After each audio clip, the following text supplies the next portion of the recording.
What's up everyone, Johnny from Jettle here, and today I'm going to be showing you how to write a Band 6 thesis statement for the Merchant of Venice. And we're going to be looking at the 2023 HSC Common Module question. But before we get into that, if you haven't checked them out already, make sure you go to Jettle's resources, essay plans, study guides, Band 6 analysis. It's at jettle.com. We also now offer expert marking and feedback, including instant teacher-trained AI marking tools with Jedi. So Jedi, you can find that on jettle.com. So let's quickly take a look at the 2023 HSC Common Module question. Everyone got this question for text and human experiences. A text can ignite ideas about collective human experiences. Not just any human experience, collective, shared, human experiences that are felt by more than one person. That enrich our view of the world. That transform in a positive way our view of the world, our perspective. So our perspective is going to be transformed because of what we learn about collective human experiences in the text. If we're thinking about this in relation to the Merchant of Venice, the question is really saying, what ideas does Shakespeare represent about collective experiences that are going to transform the audience's understanding of the world in a way that's positive? Now, it doesn't mean the ideas are positive, but it's at least saying, what is Shakespeare going to teach us? That's going to enrich or deepen our understanding of the world. How is Shakespeare teaching us something about the world, even if it's something that's negative or dangerous? How is Shakespeare teaching us something based on his representation of certain ideas about collective experiences? So obviously, we need to define what those core experiences are. And in our thesis statement, we'll start by just saying one overall type of collective human experience that's in the text. And then we'll follow that by specifying how the audience is able to learn something specific based on that representation. So just remember, a really good thesis statement not only breaks down the words of the question rather than repeating the question, but it also focuses on the core problem or complexity that is explored in the text. It will always do that. It targets the core point or argument that the author's trying to make that usually relates to a problem or point of conflict about human nature.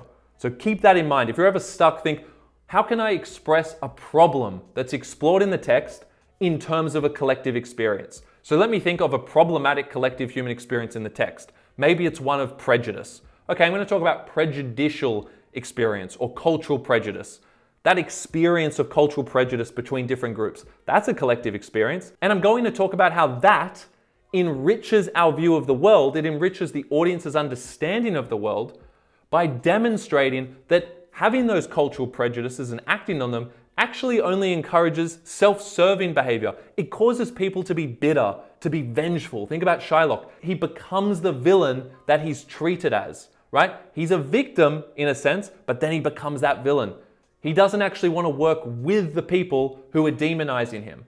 Why would you, right? He's being treated in a very poor way, seemingly, right? You can argue this different ways, but one take is, if you treat someone badly, they will become that bad person. So it's like a self-fulfilling prophecy. So with that idea in mind, we can talk about how if you treat people prejudicially, if you have that collective human experience, then you're actually going to encourage behavior that exacerbates or worsens that problem, rather than people seeking to be harmonious, to work together. People are going to be in it for themselves. People are going to become self-serving and vengeful, as I said.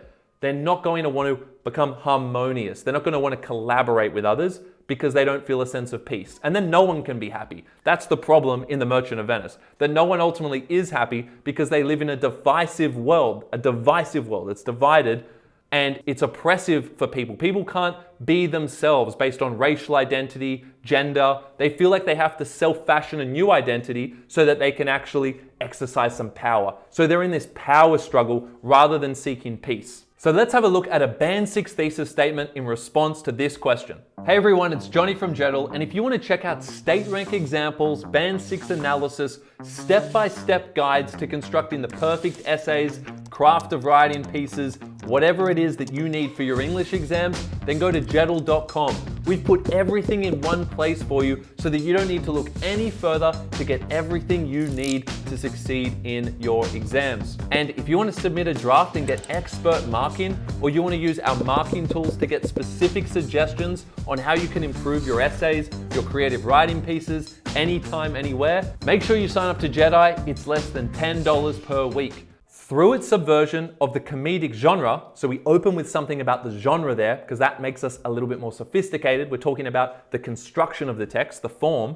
Shakespeare's Elizabethan play, always good to define the context there, or sometimes you can have the date of publication in brackets. The Merchant of Venice, now we say the full name of the text, The Merchant of Venice.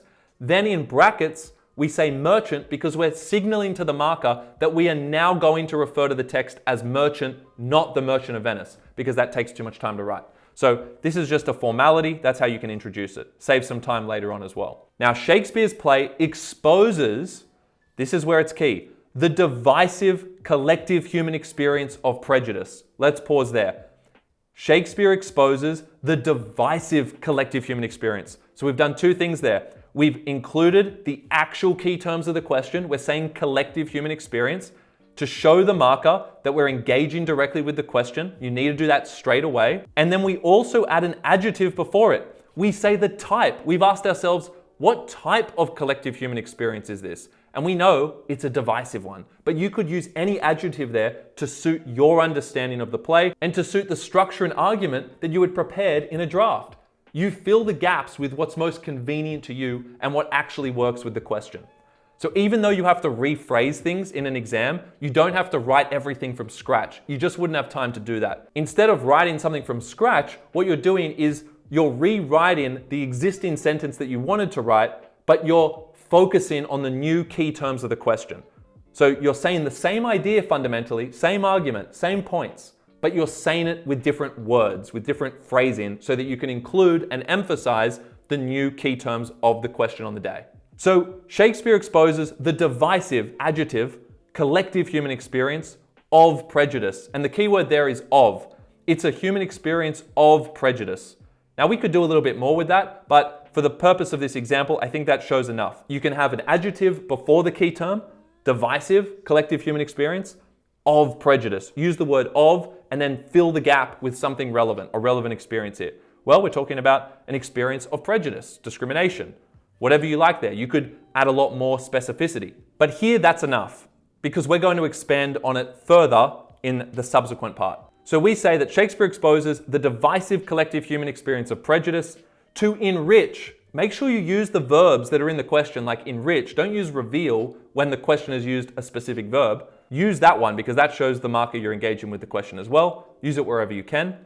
To enrich our view of the world, there's the key word of the question, but we haven't really done anything. So far, we've just repeated it. We've just said to enrich our view of the world. That's literally what the question said. So we need to make sure we add something after. A very specific insight is needed. You need to add something specific for every key term. Every time you use a key term, make sure there's an expanded part. So here we're going to say, Shakespeare enriches our view of the world with. With will force you to say how we're enriched. How is our understanding enriched?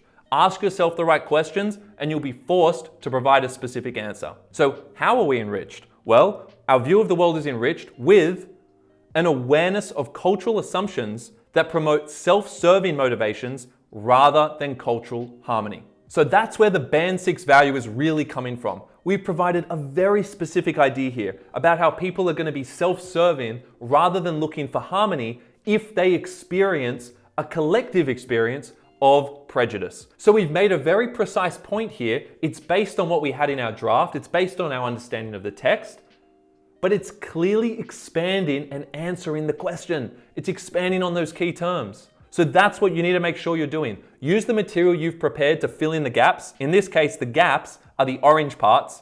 You need to say something very specific, and you need to also make sure that you're using the key terms of the question in the correct way. So in this case, we have actually defined the collective human experience overall. We're of course going to talk about other collective experiences throughout the rest of our introduction, but just do one at a time to avoid listing. And we've used the actual key terms of the question, not synonyms. So We've got the actual key terms here, collective human experience, enrich, view of the world, but we've got those expanded parts with the specific insights. And that's the key. You need to do both of those things.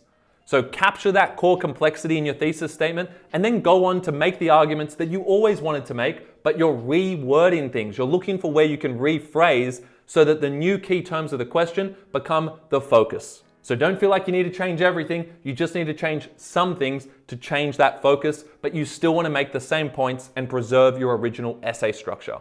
So that's the key for writing a Band 6 thesis statement. Hope that helps. If it did, please like this video. Make sure you check out jedl.com for our highest quality resources and mark-in, and I'll see you in the next video.